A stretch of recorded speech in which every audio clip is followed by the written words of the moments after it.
I don't think I need to tell you that in a very special and peculiar way, Western man is hung up on sex. And the major reason for this is that he has a religious background quite unique among the religions of the world. I'm thinking specifically of Christianity, and in a secondary way Judaism, insofar as Judaism in Europe and the United States is strongly influenced by Christianity. But Christianity is, of all religions in the world, the one uniquely preoccupied with sex. More so than priapism, more so than tantric yoga, more so than any kind of fertility cult which has ever existed on the face of the earth. There has never, never, never been a religion in which sexuality was so important.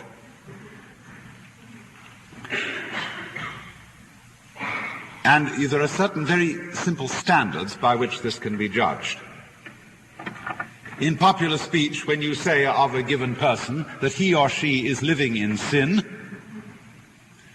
you know very well that you do not mean that they are engaged in a business to defraud the public by the sale of badly made bread or anything of that kind. You know that they're not setting up a check forgery business. No.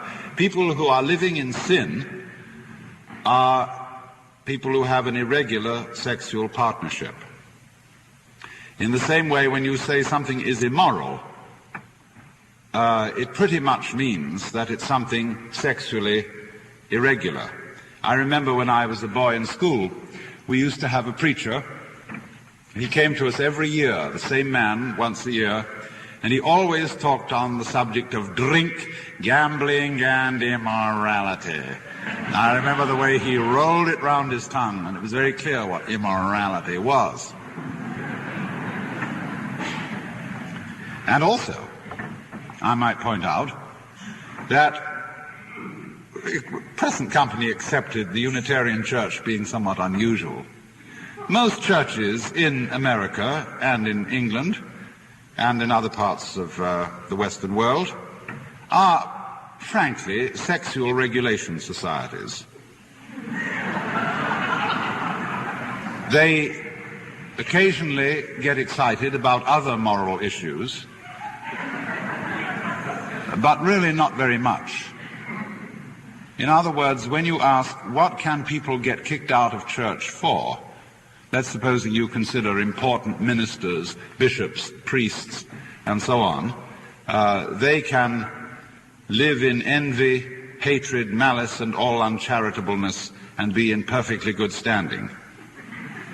But the moment anything about their sexual life becomes a little unusual, out you go.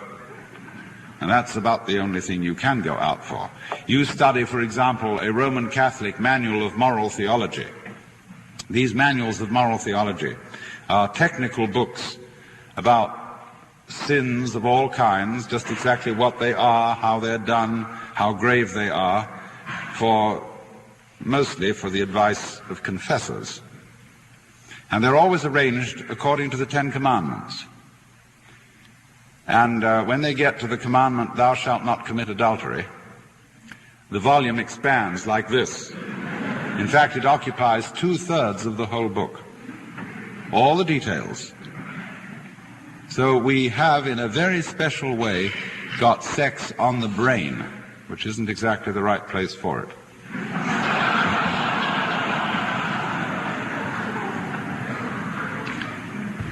Now, this needs going into because it is not as simple as it looks.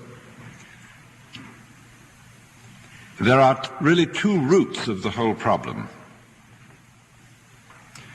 One of them is the problem of why sexual pleasure of all pleasures, as a kind of really supreme pleasure, is singled out for religious people to be particularly afraid of.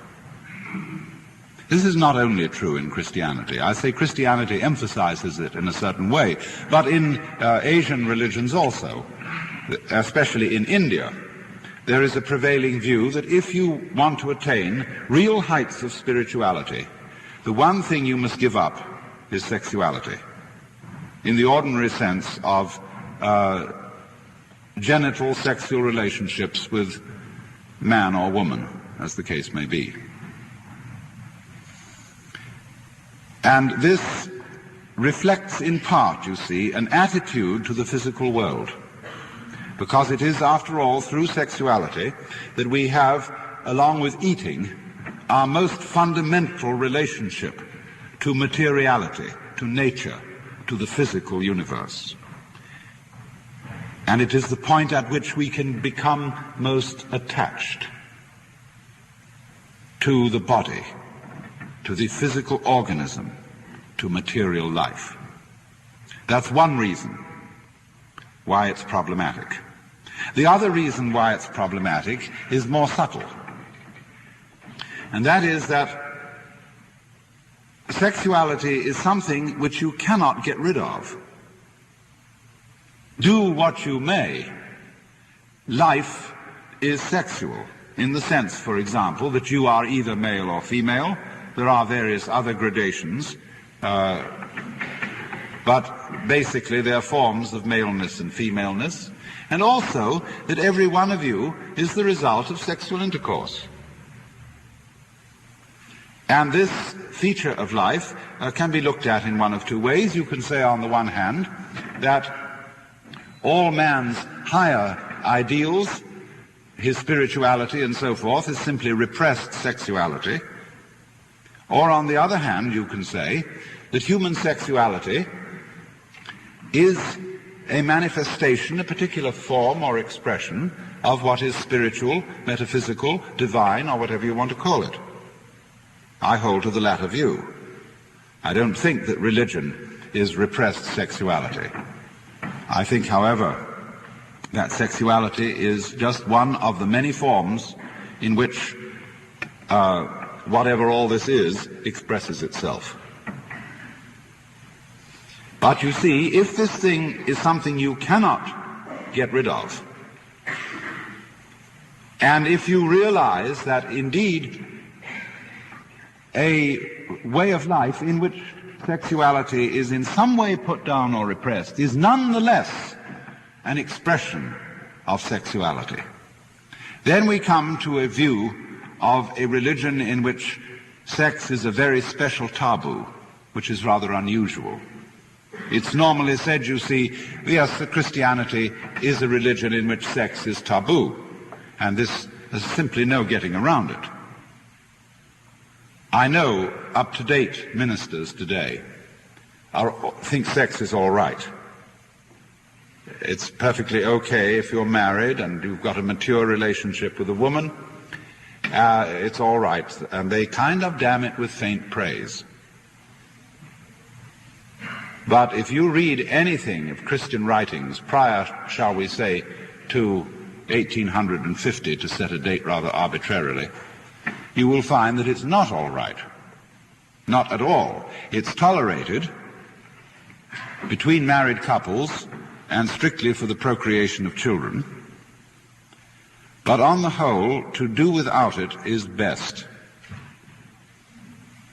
As St. Paul put it, it's better to marry than to burn with the fire of lust and ultimately to burn in hell. But always, consistently, there is simply no getting away from it. In all the writings of the Church Fathers, from St. Paul himself right through to St. Ignatius Loyola, or any of the great relatively modern leaders of Catholic spirituality, or you can look at Calvin, you can look at great Protestants, John Knox. On the whole, sex is sin and sex is dirt. And you can say very simply that this is all bad and something very wrong, but I want to point out that there is another side to all this. There is no way of making a hedge grow like pruning it. There is no way of making sex interesting like repressing it. And as a result of all these centuries of sexual repression and associating it with dirt, the West has developed a peculiar form of eroticism. But that is an aspect of this whole problem which I don't think is really very profitable to explore. I just want to mention it in passing, that the whole attitude of anti-sexuality in the Christian tradition is not as anti as it looks. It is simply a method of making sex prurient and exciting in a kind of dirty way. And I suppose is to be recommended for people who are not feeling very frisky and need to be pepped up. The other side of the problem is much more interesting. That is to say, the first thing I mentioned, why it is that there has been a problem for human beings about pleasure. And we'll take sexual activity as a supreme pleasure, as a supreme involvement of oneself with the body and with the physical world. Why should there be a problem here? Well, the point is simply, isn't it, that the physical world is transient. It's impermanent. It falls apart. And bodies that were once strong, smooth, and lovely in youth begin to wither and become corrupt and turn at last into skeletons. And if you cling on to one of those and it suddenly turns into a skeleton in your hand, as it will if you speed up your sense of time a little, you feel cheated. And there has been for centuries a lament about this, that life is so short, that all the beauties of this world fall apart. And therefore, if you are wise, you don't set your heart on mortal beauty, but you set your heart on spiritual values that are imperishable.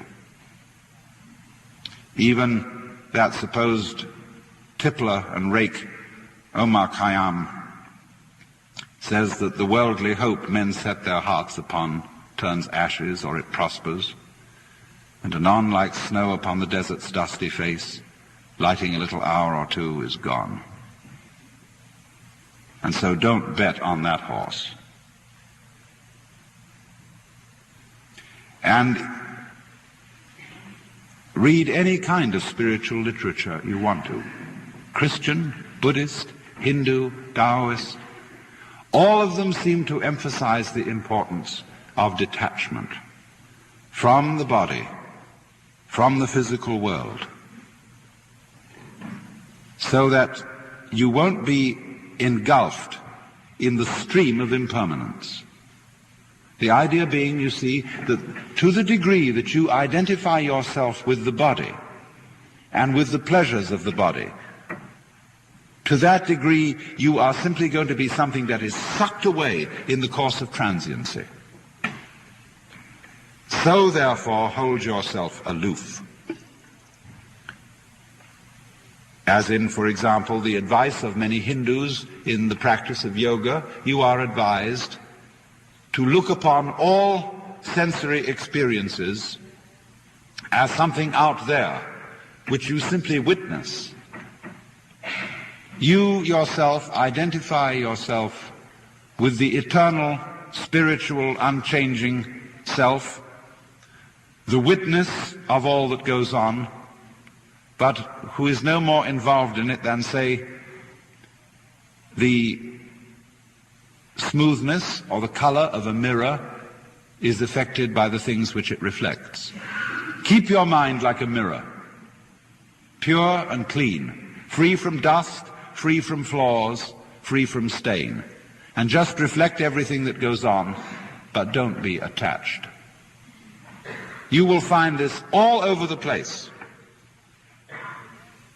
But it has always seemed to me that that attitude of essential detachment from the physical universe has underlying it a very serious problem. The problem being, why a physical universe at all in that case? If God is in some way responsible for the existence of a creation, and if this creation is basically a snare, why did he do it?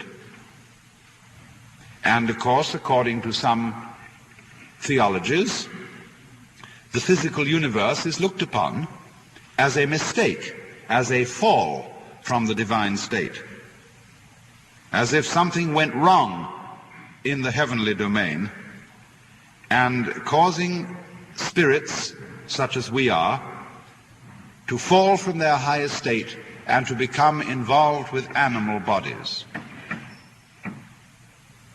And so there is an ancient analogy of man which runs right through to the present time, that your relationship to your body is that of a rider to a horse. St. Francis called his body brother ass. That you are a rational soul in charge of an animal body. And therefore, if you belong to the old-fashioned school, you beat it into submission. As St. Paul said, I beat my body into submission. Or if you are a Freudian, you treat your horse not with a whip, but with lumps of sugar, kindly, but still it's your horse. Even in Freud, there is a very, very strong element of Puritanism. Read Philip Rief's book on Freud, The Mind of the Moralist, and how he shows that Freud basically thought that sex was degrading, but nevertheless something biologically unavoidable, something terribly necessary, which couldn't just be swept aside. It had to be dealt with. But there is, you see, that heritage of thinking of ourselves as divided, the ego as the rational soul of spiritual origin, and the physical body as the animal component. And therefore, all success in life, spiritual success, requires the spiritualization of the animal component, the sublimation of its dirty and strange urges, so that it's thoroughly cleaned up. I suppose the ideal sexual relationship of such persons would be held on an operating table under disinfectant sprays.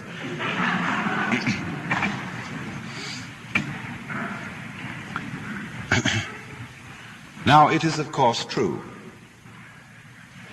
that the physical world, its beauty, and so on, is transient. We are all falling apart in some way or another, especially after you pass the peak of youth.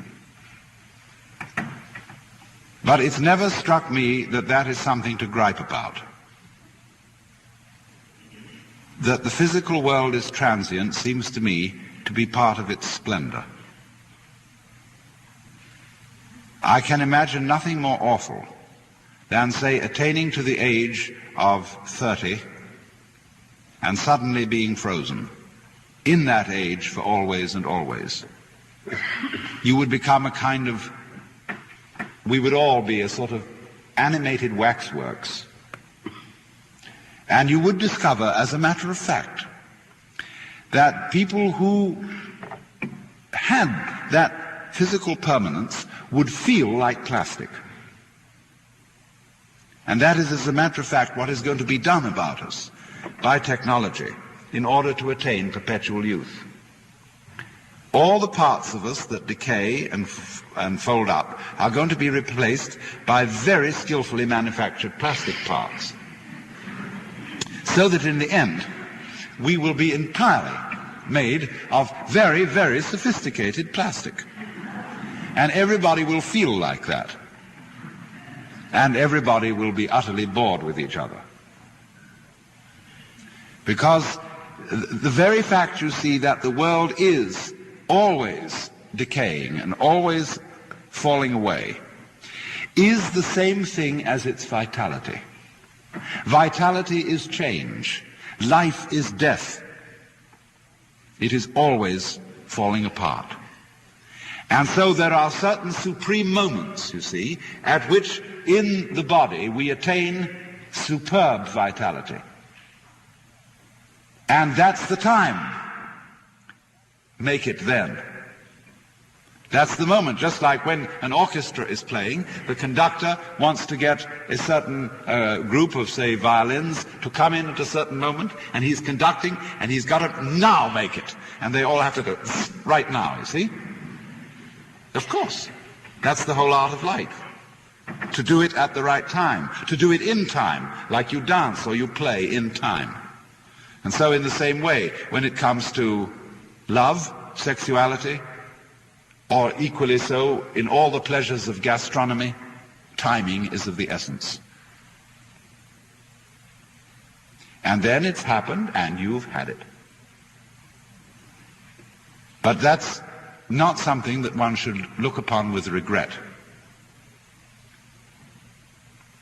It only is something regrettable if you didn't know how to take it when it was timely. And this is really the essence of what I want to talk to you about. Because you see, to be detached from the world, in the sense that Buddhists and Taoists and Hindus will often talk about detachment, does not mean to be non-participative.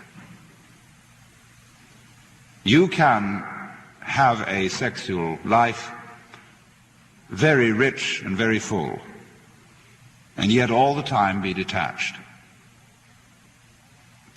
By that I don't mean that you just go through it mechanically and have your thoughts elsewhere. I mean a complete participation, but still detached.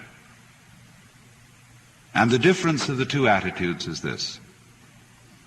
On the one hand, there is a way of being so anxious about physical pleasure,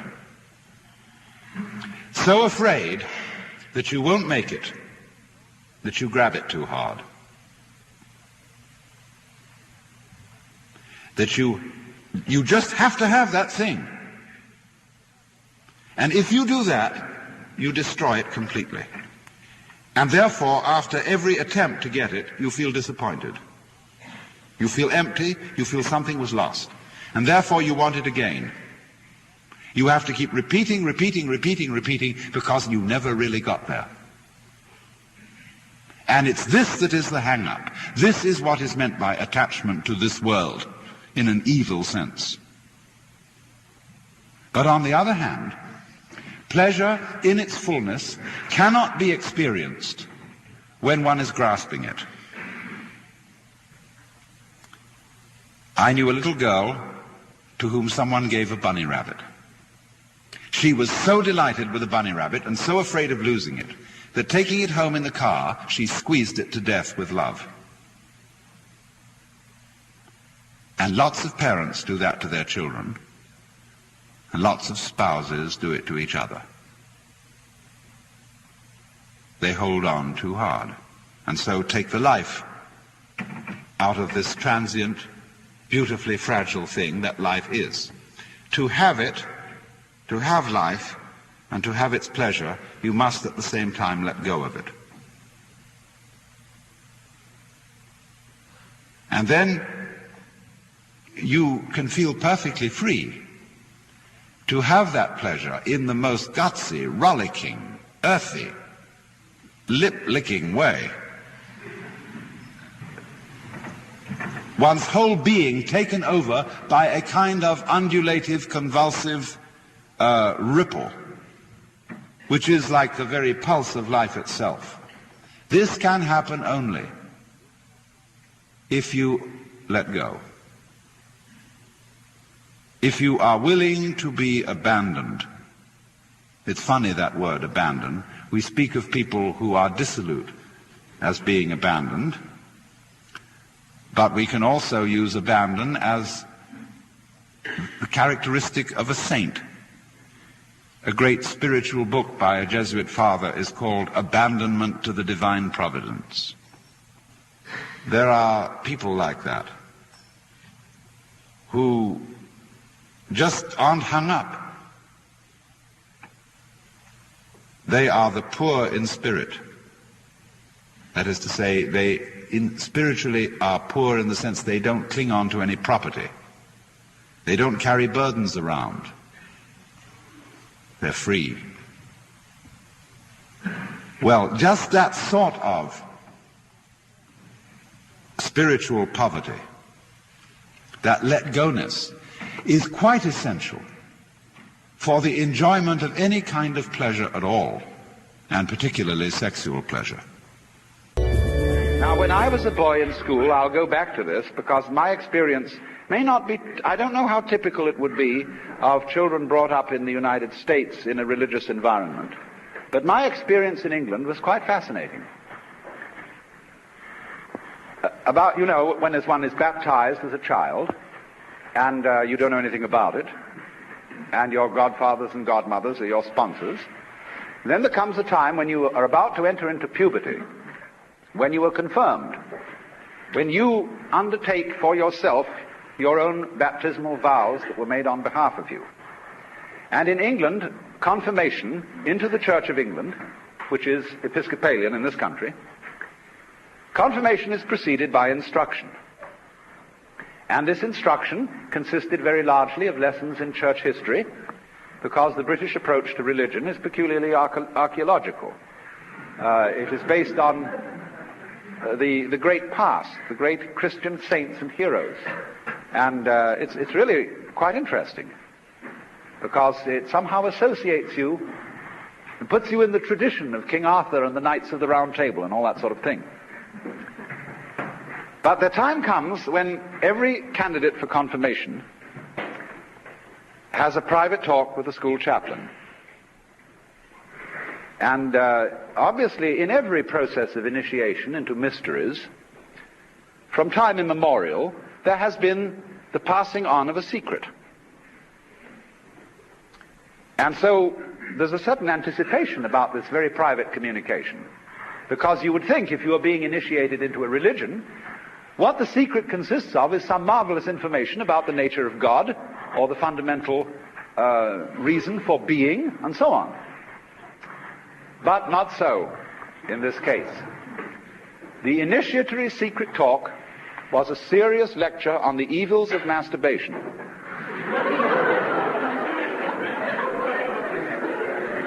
What these evils were not clearly specified. And so, but it was vaguely hinted that ghastly diseases would result. And so we used to, in a perverse way, enjoy tormenting ourselves with imaginations as to what kind of terrible venereal diseases, epilepsy, tuberculosis, and the great Siberian itch would result from this practice.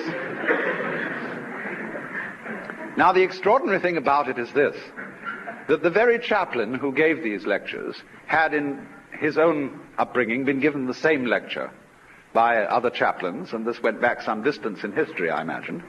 And they all knew perfectly well that one of the characteristic behavior patterns of adolescence is ritual defiance of authority. But you have to make some protest against authority, and in this you are in league with all your contemporaries, your peer group. And nobody, of course, would dream of giving anybody else away, because that would be to be a tattletale a skunk, definitely not one of the boys. And so, therefore, quite obviously, masturbation provided the ideal outlet for this ritual defiance because it was fun, it was also an assertion of masculinity, and it was very, very wicked.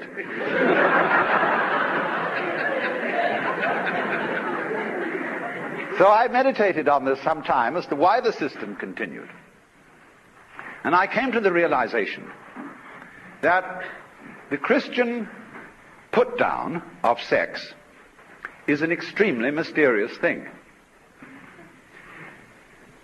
In the religious background of the Western world, we have in the main two traditions, one Semitic and one Greek.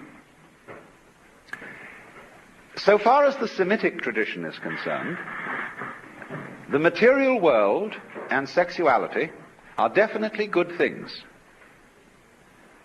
Both Jews and Muslims think that God's creation of beautiful women was a grand idea. In the Arabic book, which is their Islamic version of the Kama Sutra, known as the Perfumed Garden, the book opens with a prayer to Allah, which is a thanksgiving, a very full, detailed thanksgiving for the loveliness of women, with which Allah has blessed mankind. And in the book of Proverbs, we are enjoined to enjoy our wives while they are young. But on the whole, it is the Semitic belief that sexuality is justified solely for purposes of reproduction of the species. This makes it good in the eyes of God, and sexual energy should not really be wasted for other purposes. That's the limitation put on it.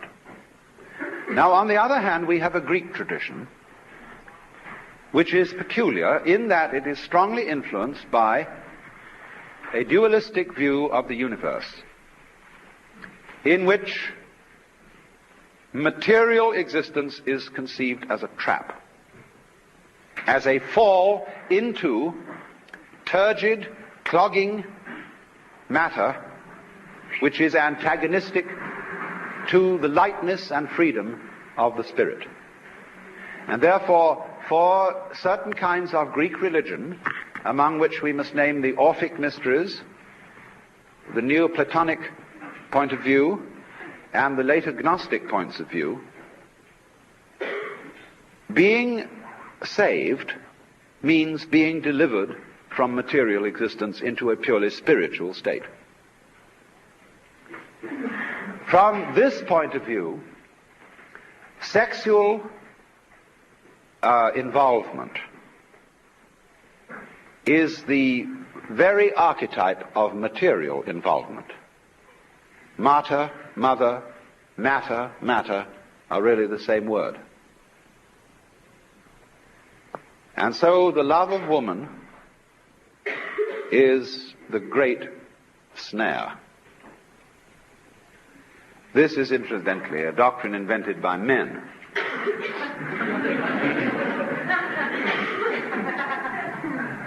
And it goes back to the words of Adam, "The woman that thou gavest me, she tempted me, and I did eat."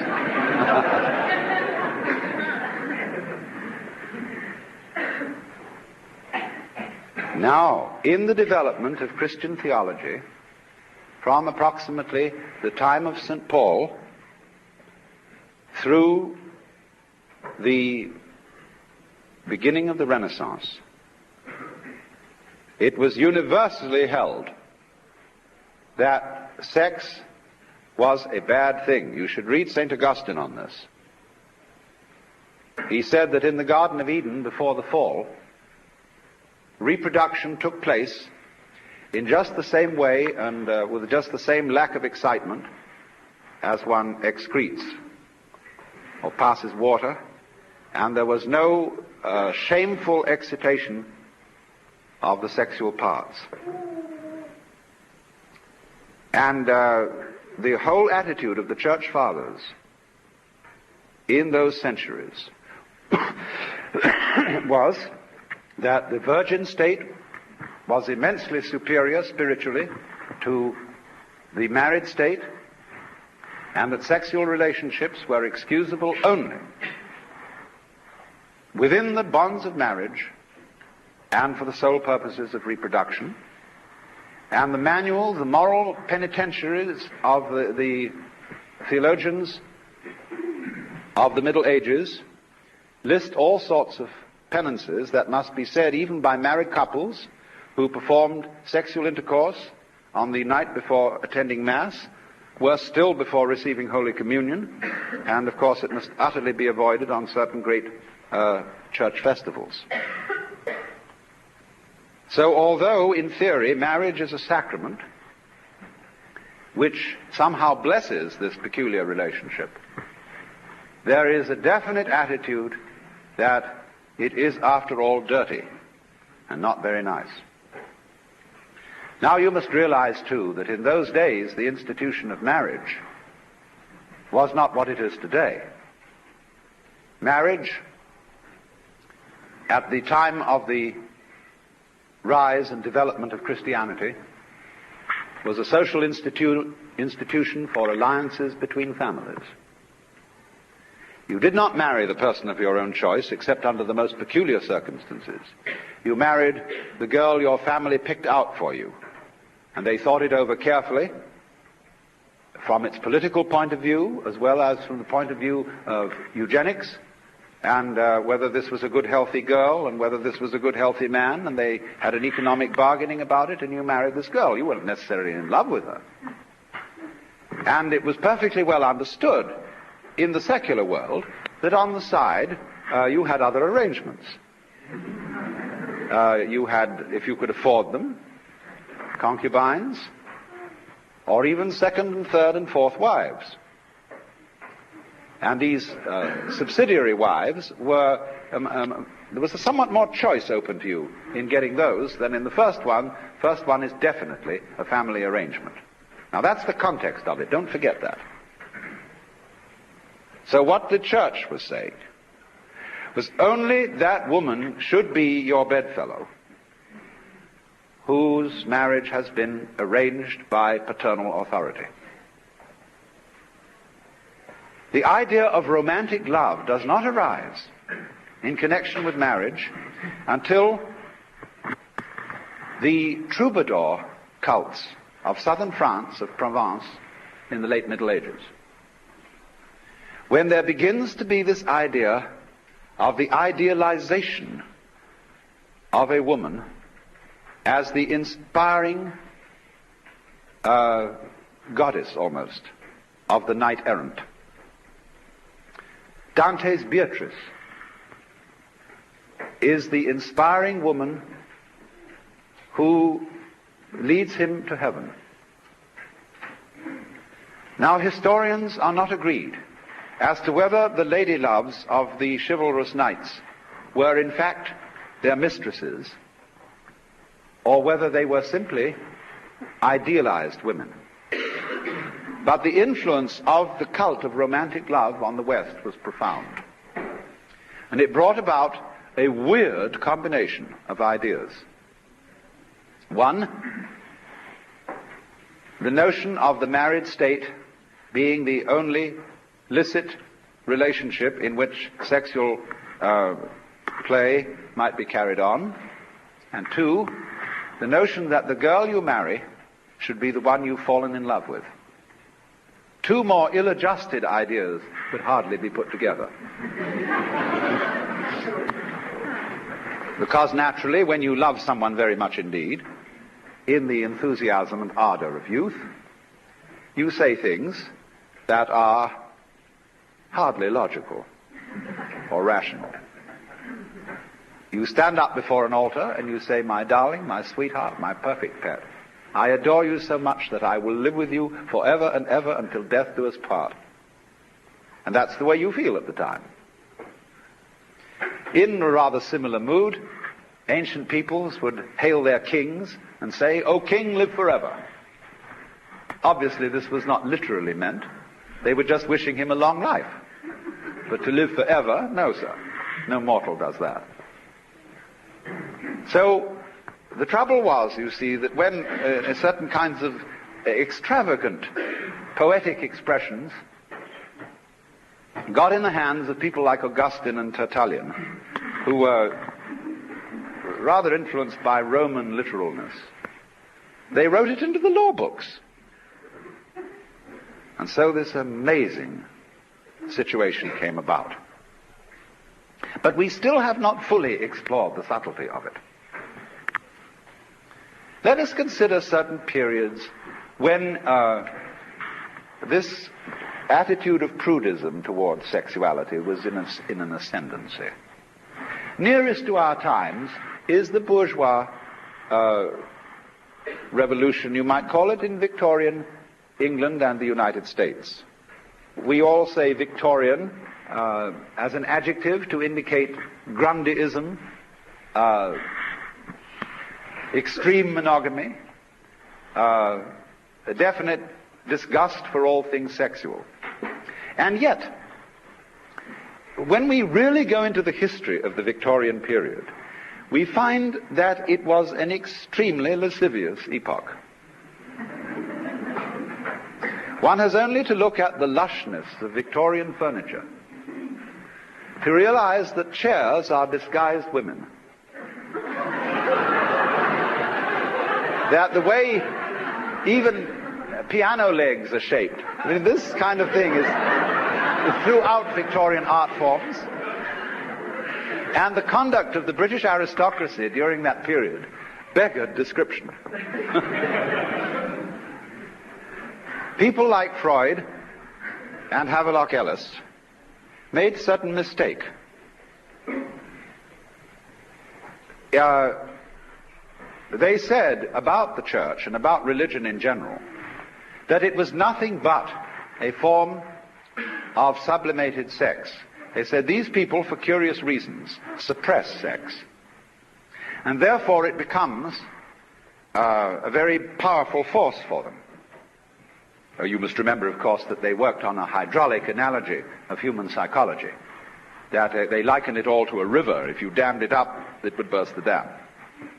It doesn't actually follow that human psychology is hydraulic. But this is the metaphor they used. Now, they said the church has repressed sex. But actually, if you look at its symbolism, it is nothing but an expression of sex. Everything is reduced to libido as the fundamental reality. And the church replied, it's nothing of the kind. We deny this. We think that this reduction of everything to sex is just a way of attacking holy things. And on the contrary, we would say that people who are fascinated with sex and make it their god are repressing religion. Now, the problem in this debate, everybody missed the boat. The church should have been in a position to say to Freud, well, of course, thank you very much. Yes, indeed, our symbolism is sexual. The steeples on our churches, the vesicle-shaped windows and so heraldic shields on which we put images of the crucifix or the Virgin Mother of God. These are all quite plainly sexual, but you see, the sexual biology, in its turn, reveals the mysteries of the universe. Sex is not mere sex. Sex is a holy thing, and is one of the most marvelous revelations of the divine. But imagine, the church just couldn't say that.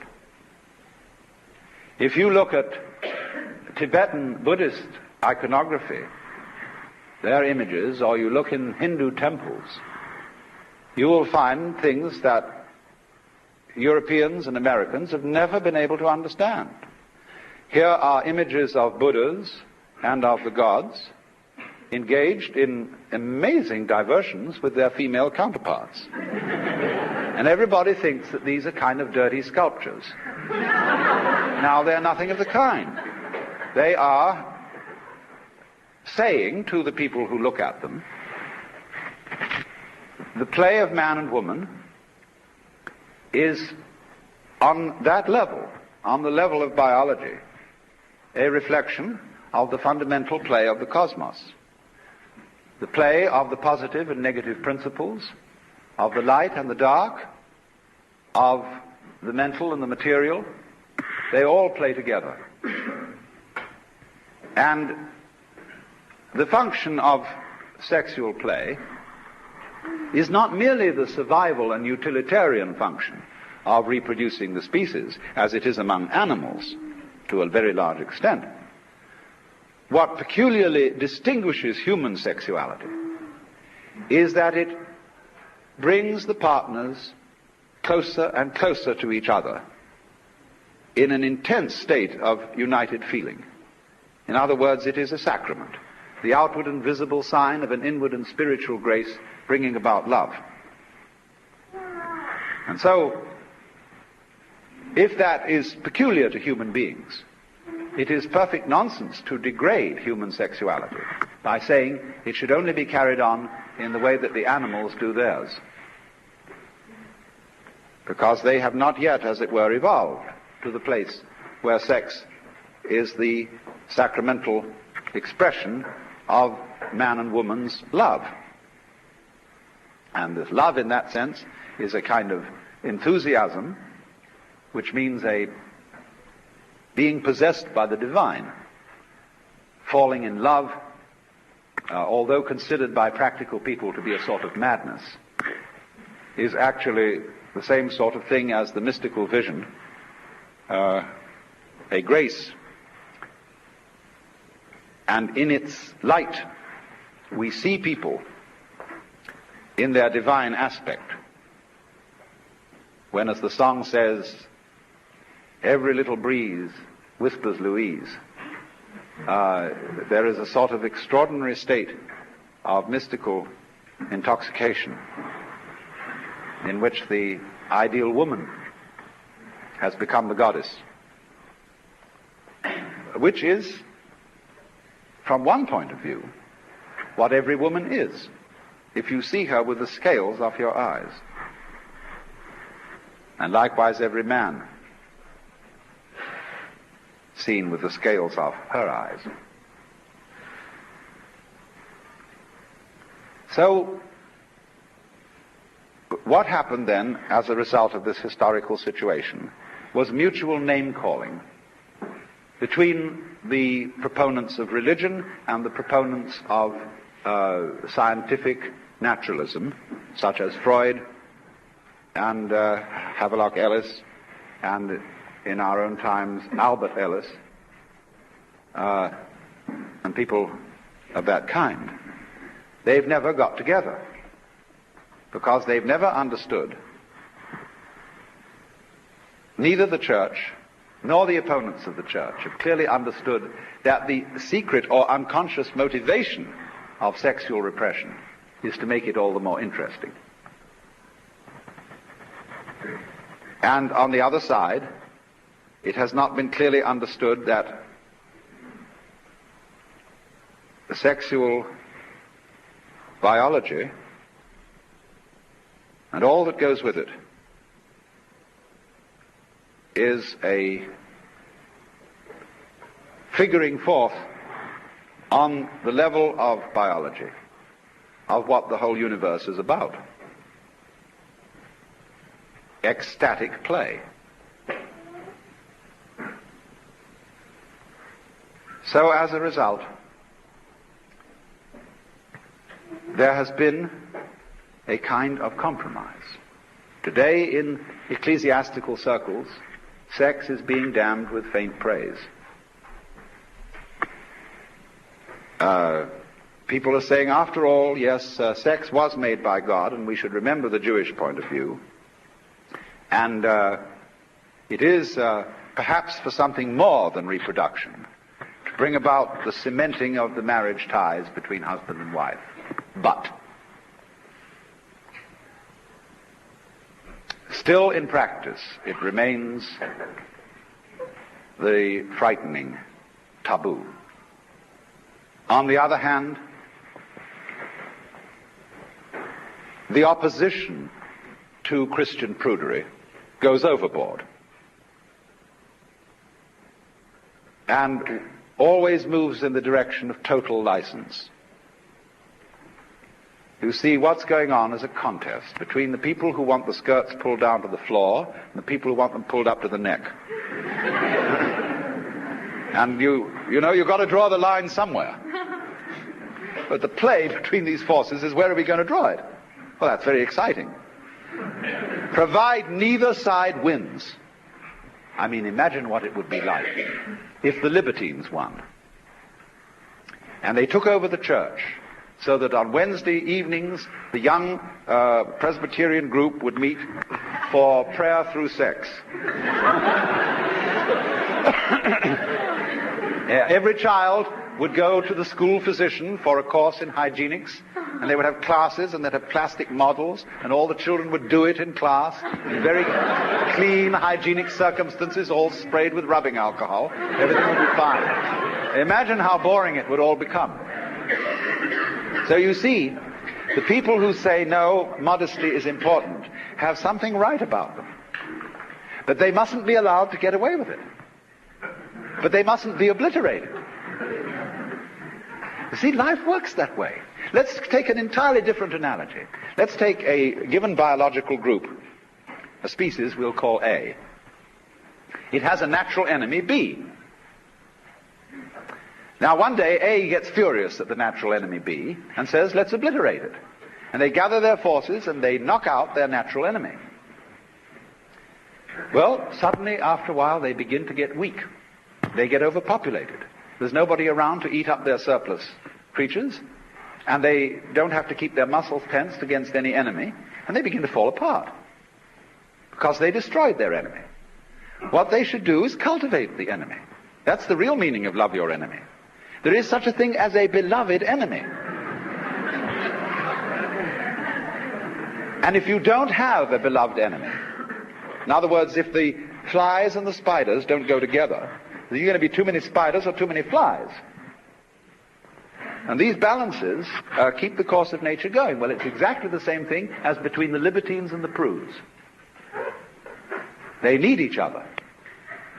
And you should thank, if you've got a prudish father and mother, you should be very grateful to them for having made sex so interesting.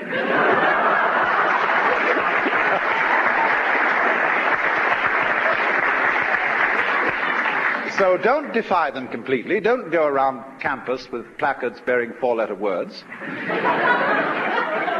Because that's going to spoil the show.